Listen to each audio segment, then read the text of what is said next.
Kembali bersama kami dalam Power Lunch bersama saya Syarifah Rahma dan saat ini kami masih bersama dengan Bapak Aswin Albert Max selaku Regional Manager dari Maxco yang langsung bergabung bersama kami dari studio CNBC Indonesia. Pak Aswin, kita lanjutkan kembali diskusi kita. Nah, kita akan membahas terkait dengan strategi perusahaan ya saat ini untuk mengimbangi perubahan dari masyarakat terkait dengan era digital saat ini. Tampaknya apa-apa juga saat ini juga menggunakan gadget ya Pak ya, ataupun juga menggunakan digitalisasi. Nah, seperti apa Anda melihat terkait dengan hal ini untuk bisa mengakselerasi begitu ya dari perusahaan Anda sendiri? Ya, Iva, memang kita bisa melihat bahwa dalam 2 tahun belakangan ini terutama ya, setelah kita melewati kondisi pandemik dan seterusnya, memang aplikasi atau penggunaan transaksi online ini meningkat dengan sangat pesat. Dan dari Maxco sendiri kami juga melakukan improvisasi ternyata. Dalam bentuk transaksi online ini ada satu aplikasi pendukung ya, yang paling singkat yang seringkali disebut dengan platform ya. Kalau kita mau melakukan transaksi jual beli dan seterusnya, kita harus melewati sebuah platform yang bisa dilakukan secara online. Dan platform ini dari waktu ke waktu Maxco terus melakukan sebuah adjustment ya, supaya tentunya platformnya selain lebih friendly, tetapi juga bisa memberikan informasi yang lebih baik, memberikan service yang lebih baik. Sebab kalau cuma ngobrol masalah platform, ya mereka biasanya cuma tahu jual dan beli. Ya. Tapi Maxco bisa memberikan lebih dari itu. Misalkan kita bisa memberikan signal-signal, berita-berita tentang pasar seperti itu. Bisa juga memberikan sebuah servis kepada nasabah untuk manage dananya. Mau menarik dana sangat mudah. Mau menyetorkan dana juga mudah, seperti itu. Jadi kembali lagi ke masalah aplikasi atau kemajuan digital ini, kita memiliki aplikasi atau dukungan digital yang saat ini menurut saya sangat baik. Dan ini juga akan memberikan sebuah benefit yang luar biasa untuk investor. Oke, tadi ya ada informasi-informasinya juga, kemudian di satu sisi juga artinya ada edukasi juga yang bisa dilakukan begitu ya, diberikan langsung kepada masyarakat dan juga para pelaku pasar, dan tadi ini juga bisa berpengaruh kepada keputusan-keputusan yang diambil juga oleh para pelaku pasar ya Pak ya. Nah, tapi kalau kita berbicara terkait dengan mungkin dari adanya digitalisasi ini juga kan di satu sisi tentu bisa meningkatkan volume dan juga nilai transaksi dari para investor. Nah, kemudian di satu sisi terkait dengan mekanisme bilateral maupun juga multilateral, seperti apa strategi dari perusahaan untuk bisa meningkatkan tadi ya volume dan juga nilai transaksi?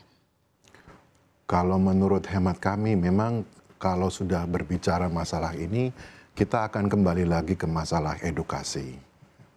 Bahwa untuk meningkatkan volume dan juga meningkatkan jumlah transaksi dan seterusnya, itu semua didukung oleh berapa besar pengetahuan dan informasi yang diterima oleh investor atau pelaku pasar. Memang hal ini menurut kami juga menjadi satu highlight yang penting dalam kegiatan Maxco sehari-hari. Kita harus selalu konsisten memberikan edukasi tentang pasar, bagaimana pergerakan harga, namun juga kita juga bisa memberikan sebuah tips-tips yang lain. Kita juga bisa berbicara mengenai masalah legalitas. Kita berbicara juga mengenai masalah saat ini instrumen apa yang betul-betul bisa menjadi fokus ya, jadi pelaku pasar. Seperti yang kita ketahui juga informasi atau cara-cara yang kita berikan itu bisa dalam jangka waktu yang pendek, mungkin dari short seminar yang pendek-pendek untuk nasabah-nasabah atau pelaku pasar yang baru. Untuk jangka yang lebih besar atau skala yang lebih besar, kita juga mengadakan Financial Summit yang nanti ada tanggal 21 September ya. Mudah-mudahan semuanya bisa ikut berpartisipasi. Financial Summit ini juga akan memberikan sebuah acuan dan gambaran kurang lebih ini kondisi pasar atau produk-produk instrumen berjangka yang ada saat ini, mana-mana aja yang bisa kita perhatikan. Mana yang bisa memberikan sebuah keuntungan yang optimal buat pelaku pasar atau para investor. Oke, ini menarik ya, tadi termasuk adalah salah satunya dengan nanti menggelar acara juga ya Pak ya, dan pastinya juga akan ditunggu-tunggu juga oleh para pelaku pasar. Nah, terkait dengan tadi literasi dan juga edukasi masyarakat, tadi kan sudah disebutkan ada beberapa poin-poin yang dilakukan begitu. Tapi harapan ke depannya dari Mexco sendiri seperti apa sih Pak? Ya, kalau kami mengharapkan sih kita bisa memberikan sebuah service yang paling baik ya kepada pelaku pasar atau investor. Kedepannya kita juga berharap supaya Mexco bisa menjadi sebuah perusahaan yang terpercaya begitu, merupakan jujukan yang utama apabila kita mau berpikir mengenai transaksi produk berjangka, maka kita berharap Mexco merupakan salah satu perusahaan prominent company yang bisa menjadi salah satu beacon atau sebuah contoh yang bisa diikuti oleh komunitas-komunitas pialang berjangka yang lain. Kita bisa memberikan service yang terbaik, kita bisa memberikan informasi yang terbaik, kita memberikan platform atau sarana yang terbaik buat para pelaku pasar atau investor seperti itu. Oke, nah ini mungkin pertanyaan terakhir Pak terkait dengan visi pengembangan untuk perusahaan investasi ini ke depannya dan target besar yang manajemen ingin capai ke depannya seperti apa? Ya kembali lagi saya ingin menggarisbawahi bahwa saat ini memang kita ingin menjadi sebuah perusahaan yang terpercaya. Mengingat banyak sekali kita melihat bahwa informasi-informasi yang diterima oleh pelaku pasar ini masih banyak sekali yang kurang begitu jelas begitu.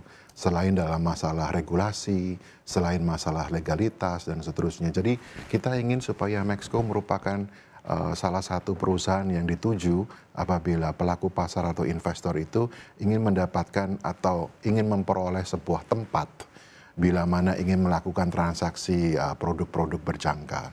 Memiliki sebuah tempat yang bisa dipercaya, memiliki sebuah tempat yang aman, yang nyaman begitu ya, dalam menempatkan dana mereka dan juga melakukan transaksi-transaksi. Memiliki sebuah, Mexco juga ingin memberikan sebuah service dengan low cost. Jadi tidak hanya bisa memberikan keuntungan-keuntungan, tetapi keuntungan itu juga bisa diperoleh dari biaya-biaya transaksi yang cukup murah begitu. Oke, tadi ada banyak begitu poin-poin yang menarik tentunya bagi para pelaku pasar dan juga masyarakat. Terima kasih Pak Aswin, diskusi yang sangat menarik pada siang hari ini. Terima kasih, sukses dan sehat selalu. Dan tentunya kita akan menantikan seperti apa nanti jalannya ya Pak ya untuk Mexco Financial Summit. Dan terima kasih sekali lagi, sukses dan sehat selalu untuk Anda.